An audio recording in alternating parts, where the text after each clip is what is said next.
Dazai, Osamu, and the Prisoner of Azkaban. Chapter 1. Left Unread. Dazai Osamu was a highly unusual boy in many ways. For one thing, he hated the summer holidays more than any time of the year. Well, maybe with the exception of last winter break. For another, he really wanted to reply to his friends from Hogwarts, which was a magical school, might I mention, but was forced only to send back the opened and read letters with no other context unless he wanted to be caught by Mori.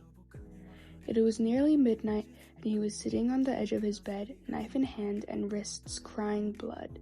He had a dull look on his face, almost as if he had nothing to live for, as if he was always on the verge of tears, but was unable to free them from the cages holding them in his eye. He only had one eye, due to the recent events of last winter break. Dazai fell to his back and let out a silent sigh. He had so much homework to do before school started up again, and he hadn't done a single thing. He didn't care, though. He had to keep up his reputation as the demon student and, in his mind, an awesome slacker. He smiled slightly at that thought. The sun began to rise, so he sighed and pulled out some fresh bandages. He closed his eyes and turned his head away, wrapping his arms up with ease. He's been doing this without looking for years. He sat quietly in his bed, because if Mori heard him and realized he was in fact up and awake, he would definitely come to his room and show him the new dress he had been talking about and only just received yesterday. Dazai didn't really mind the idea of wearing dresses in general. In fact, he quite enjoyed it, in the right circumstances. It was only the fact that it was Mori who was forcing him to wear them. Mori Ogai, Dazai's legal guardian, was the reason Dazai hated summer break, or any time he had spent with the man and or his father. But his father was dead now, so luckily he only had to deal with one of them now. Chapter 2. Punishment. Dazai Osamu was sitting in Mori's office, wearing a frilly red dress with lace, exposing all his bandages. He had a lot. They were all over his body, including the one on his no longer eye. Mori was fawning over him, knelt down to admire his perfect doll. Elise was sitting off to the side, swinging her legs, wearing a similar red dress. She was doodling a picture of Dazai in his own. "Dazai, you look so cute in the new dress I got you, right? Oh, I could just kiss you right now," Mori said as he cupped Dazai's cheek with his hand. He slid his hand down to Dazai's chin and tilted his head up so he was facing him. Just as Mori was leaning in, the phone rang. Dazai allowed his lungs to relax for a moment, but just before Mori left to answer, he brought his lips to Dazai's. Mori answers the phone. "Hello, Mori Ogai. To whom do I owe the pleasure?" Dazai was shocked to find that it was Ron's voice who answered back. "Hello? Hello? Can you hear me? I just want to talk to Dazai Osamu." Ron was yelling so loudly that even Mori had to lift the phone from his ear a bit. He turned to Dazai with a look in his eyes that said something about connections, but it was hard for Dazai to figure out exactly what. He was really getting rusty. Mori turned back to his phone. "Who is this?" he spoke calmly. "Ron Weasley," Ron bellowed back. You could hear the twins fighting over who would get to speak to him next in the background. "I'm a friend of Dazai's from school." Mori turned to Dazai. He knew that connections weren't fit for a mafioso, especially the highest appointed executive. "Subordinate," Dazai corrected. Mori smiled slyly. "Yes, he is with me right now. I'll pass you to him." With that, he handed Dazai the phone. "Don't take too long now." His tone seemed sweet, but Dazai knew it was a threat. Dazai took the phone. "Ron? Dazai, how are you, mate?" Ron replied, "I'm good. You haven't responded to any of our letters. How have you been?" Ron interrupted. "I'm good, Ron. You already asked that," Dazai said. Right. Anyway, why haven't you been sending back any letters?" Ron asked. Listen, I'll tell you at school," Dazai said. Mori was ushering him to hurry up. "Wait, Snakey!" It was Fred's voice now. "Don't call again," Dazai said with an unusually non-Dazai-like tone. With that, he hung up and turned to Mori, who held an unnerving smile on his face. "Now, Dazai," he walked forward. "You know connections like this are unfit for a mafioso such as yourself, so you'll need to receive a punishment of sorts. At this, Dazai stiffened. What punishment would be put in place? And I know just how much you love dogs. They're so loyal, after all. Chapter 3. The Dogs. Dazai Osamu was about to receive his least favorite punishment of all time. Come now, Dazai, Mori said with a sinister smile on his face. It's punishment time. Dazai held a dull face. He had to stay calm. He was the highest appointed Port Mafia executive, after all. Dazai felt the cold floor of the kennel as he was thrown in, still wearing his new dress. He heard the panting of the dog's breath. He felt their drool all over him. He was used to this. He shouldn't feel anything. He shouldn't be fazed. So why is he so scared? He felt sharp, canine-like teeth dig into his skin as his bandages soaked with blood.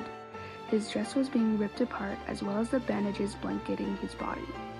He watched desperately as Mori left the room, smiling sadistically. He looked so cute like this, Dazai-kun. With that, the door slammed shut, and so did a dog's mouth over Dazai's head. In the morning, Dazai felt sore all over. He was in Mori's doctor's office. Dazai let out a groan as he blinked his eye open. His face felt like it was on fire. The door opened and Mori entered. Dazai! He cupped Dazai's face, to which he flinched at the stinging pain it caused.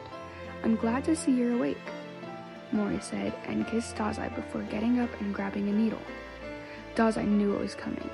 Mori was probably going to give him a shot. He didn't care about the contents, however. Maybe he could finally die from being overdosed on this random drug. Dazai opened his mouth to speak, but only the sound of his breath could be heard. Dazai decided to stop trying to talk because that first attempt felt like someone was clawing at the inside of his throat. Don't bother speaking, doll. Mori turned around. Your vocal cords have been damaged. They will heal in about a month by my calculations. Dazai pouted. School started before his throat would heal. Dazai felt the needle poke his skin, and then he passed out. Wait, Snakey, Fred managed to sputter out, but then the phone line ended. He sighed and turned to a frustrated Ron and a worried George. He hung up. The three of them pouted. He won't respond to our letters, and now we can't phone him? Ron complained. Do you think he's all right? George asked, worried. Sure, our little Snakey's tough, but we can't assume anything, Fred said. Dazai woke up in his bed, in the shipping container. Strange. Mori had recently given him an actual room after Father's death, but maybe this was just another part of his punishment. He shivered. It was terribly cold. He frowned as he looked around. What a familiar feeling. And not in a good way either. He sighed and stood up, wobbling before steadying his ground. He was tired of this. He was tired of Mori.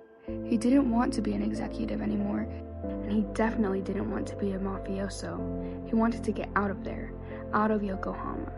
But then where would he go? He didn't care. He left the shipping container and went into the main building, sneaking to the second floor where his room was located. It was locked, and he didn't have any bobby pins or anything useful to picking a lock. He felt something in his pocket and realized it was his wand. He'd have to do magic if he wanted to get into the room. He pulled out his wand and held it close to the handle.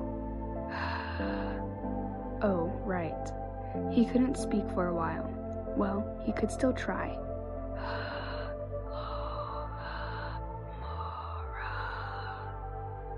His throat burned as he felt blood drip down his mouth, and he quickly wiped it away before it could drip onto the carpet. Luckily, it worked, and he heard a click in the door. Unluckily, he felt sick, and like he was about to pass out. No, Dazai Osamu doesn't pass out. He heard Mori's office door handle turn, and he dashed into his room and hid. Won't you allow my Yosano-kun to heal you? It's either that or death, Mori sounded outside the door. Your Yosano? Who said I was yours? A young girl's voice. She sounded close to Dazai's age. Great. Mori had found yet another toy. He could feel the magic in the air. No. What was he thinking? That was an ability. Not Mori's, so it must be the girl's. The man Mori had been threatening gasped in, and Dazai could hear him fumble to his feet. He could only assume he was also bowing down. Thank you for healing me. I'll be on my way. Very well, Mori spoke. The sound of footsteps could be heard diminishing down the hall. "Head to your room now, Yosana-kun." With that, Dazai heard Mori's office door shut. "Yosana-kun, you're so adorable," he could hear the girl muttering under her breath. "Yosana-kun, you look so perfect when you heal people like that. Meh, meh, meh, meh, meh." She pouted. Dazai couldn't help but let out a small laugh before quickly muffling it. The girl gasped and turned her head to the door. Whoops. Dazai sighed and opened the door, holding a facade. The girl's pink-purple eyes narrowed. "What do you want? What's your name?" She glanced at the nameplate next to Dazai's room door. "Tsushima Shuji?" Dazai's posture stiffened. He hadn't heard that name since father's death. He started to speak, but blood spilled out of his mouth and his throat tore. He wiped the blood from his mouth. The girl let out a huff. Don't bother talking to me. I don't care. I'll be on my way now." And with that, she turned the corner down the hall, her purple hair flicking behind her as she left. What an odd girl.